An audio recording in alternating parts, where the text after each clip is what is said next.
First off, to those runners and families that are coming into New Bedford today to take part or watch the 42nd Annual New Bedford Half Marathon, enjoy the day. More than 2,500 runners expected. The race sponsored by the Friendly Sons of St. Patrick, a wonderful civic organization here in the city. Have a great day, ladies and gentlemen.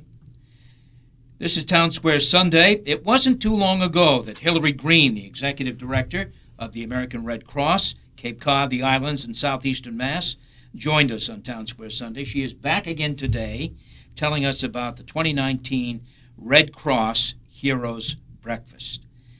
Also with us here is Rosemary Heath of Taunton, Massachusetts, well known to folks in New Bedford. Her husband, of course, was George Heath, who passed away in 2017 in a, well, there's no other way to put it. He was killed while trying to rescue a waitress in a restaurant in Taunton who was being attacked. George lost his life.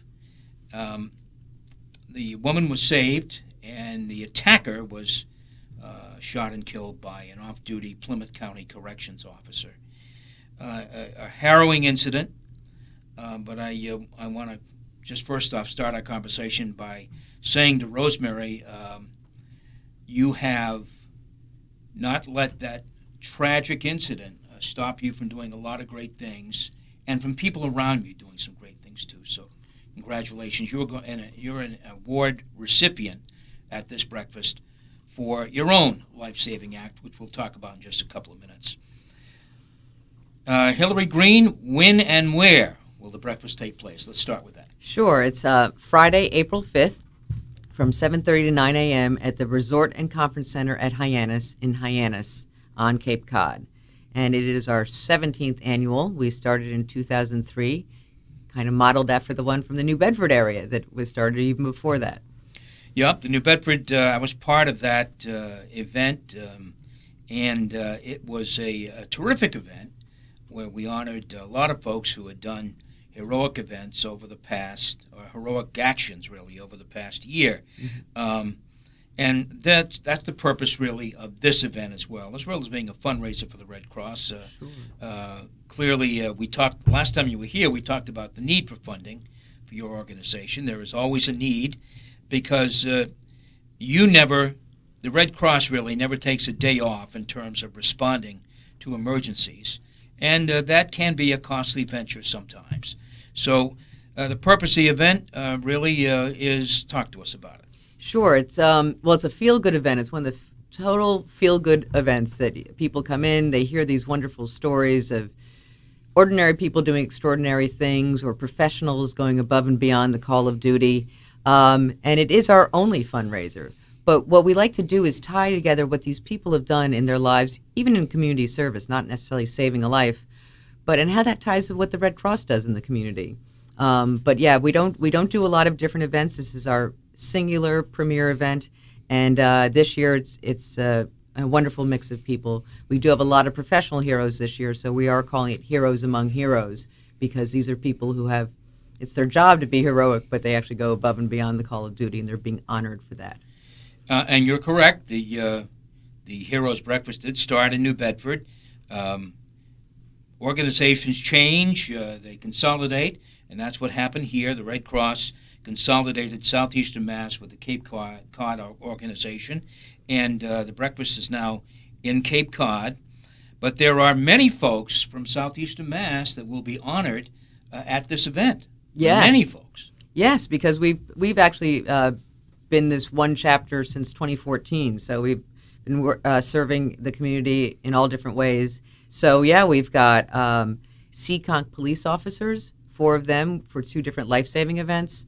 Officer John Muniz from the Taunton Police Department, who served the community for 35 years and just passed away recently, and so we really wanted to honor his life.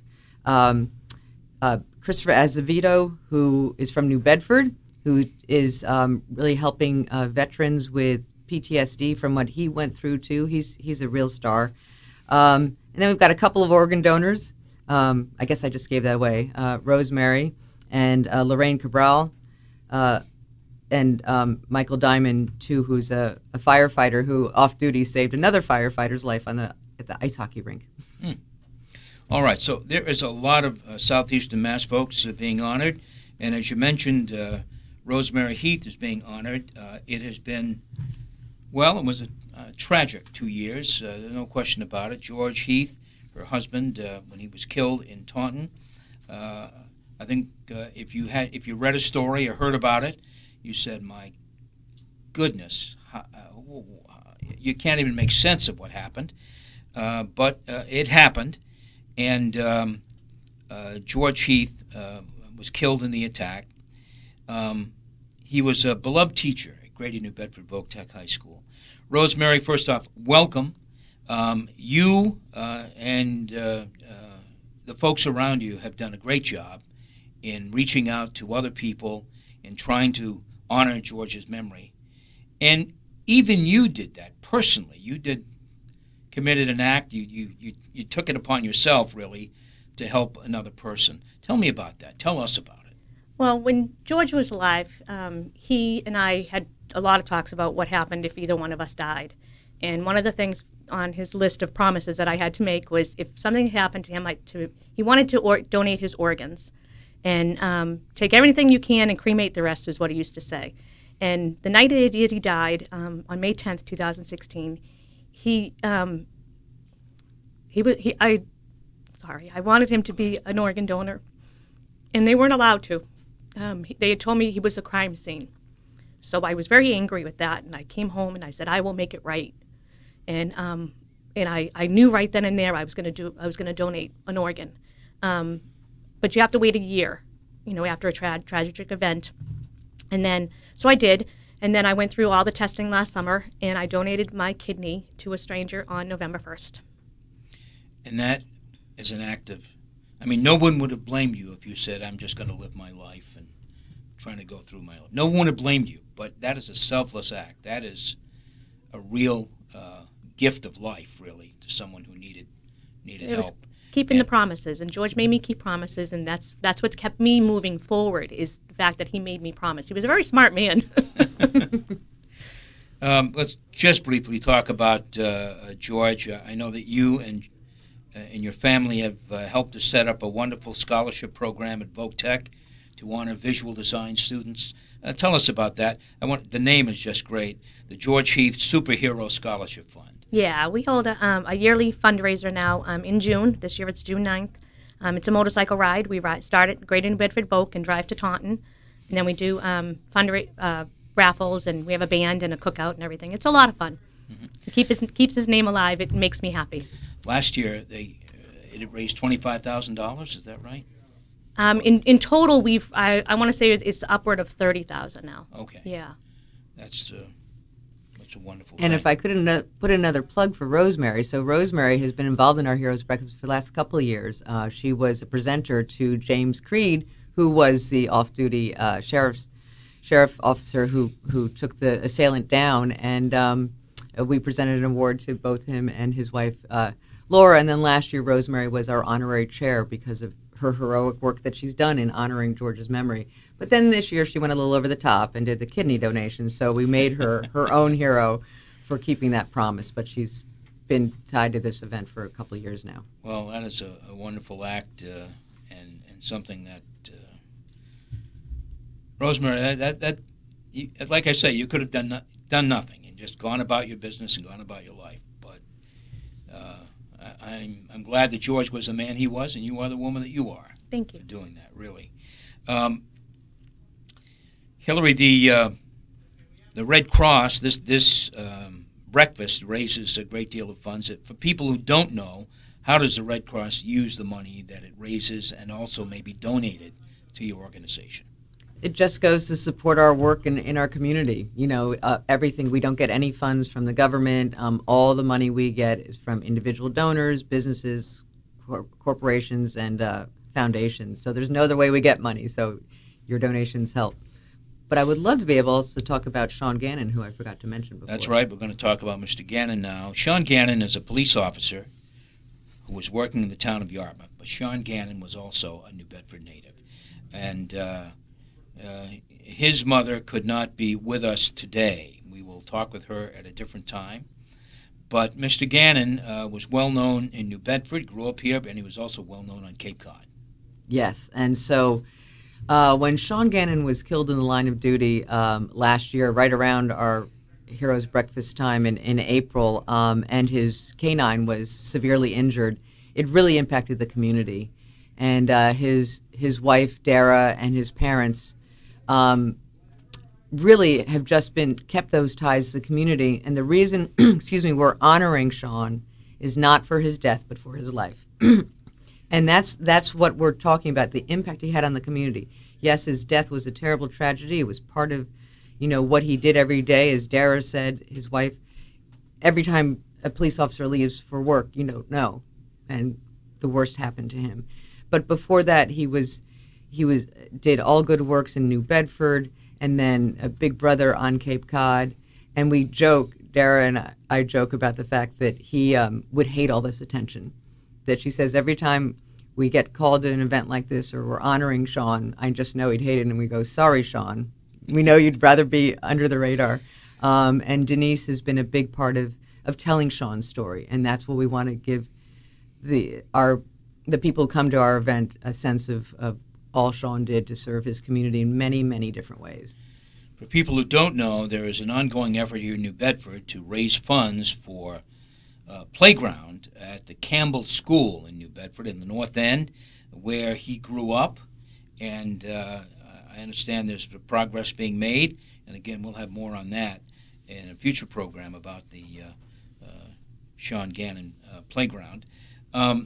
So I understand the Yarmouth Police Chief is going to be a special guest presenter. Yeah, he's our honorary chair. And he's been a big part of helping to heal the community because of the things he's done in reaction to keeping Sean's memory alive, but also the work that he did. So he's he'll be presenting the award to the Gannon family, and also helping us tie together what this event means and what it's like to be somebody who has a job like this, but still goes above and beyond the call of duty. And also our MC is Doug Meehan from WCVB, so he's been our MC for a couple of years and brings local Cape Cod ties, but also he obviously covers the whole area on WCVB.